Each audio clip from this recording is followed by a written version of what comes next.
Bien qu'étant interdit ou fortement déconseillé, les thuyas sont tout de même de très bons conifères pour faire des haies. Elles sont relativement compactes et faciles à entretenir. Cette variété de thuya jaune est assez spectaculaire et très intéressante pour son feuillage.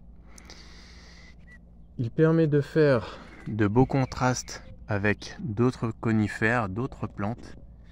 Ici, il est à côté d'un if. Le feuillage est très lumineux.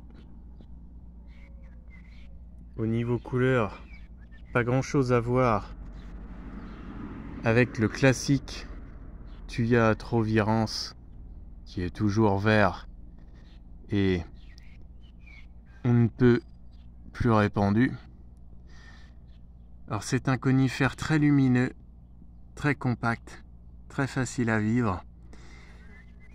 Tout compte fait, cette variété ressemble beaucoup à un Chamaecyparis. On pourrait croire que c'est un Chamaecyparis jaune, car il existe de nombreux Chamaecyparis qui ont exactement cette couleur de feuillage, sauf qu'au niveau de la cime, on voit bien que c'est un thuya, car on voit bien qu'il est dressé, alors que les Chamaecyparis ont toujours une flèche un petit peu recourbée, presque vers le bas.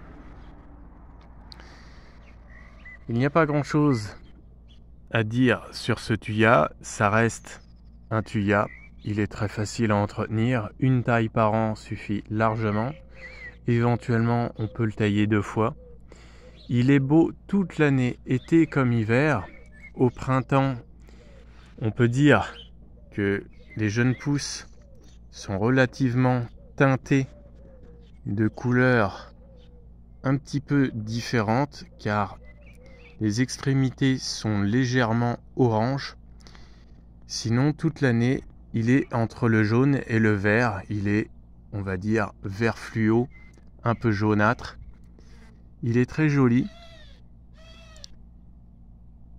Et même si aujourd'hui les thuyas sont un peu boudés et qu'ils sont interdits, je dirais que c'est une très belle plante de haie. On peut bien évidemment le tailler en taupière, par exemple le tailler en cône. On peut évidemment le tailler aussi en boule. Les thuyas peuvent se tailler en boule, même s'il faut les tailler peut-être 2 fois par an. 1 fois par an, c'est vraiment le minimum pour garder quelque chose qui ressemble à une boule.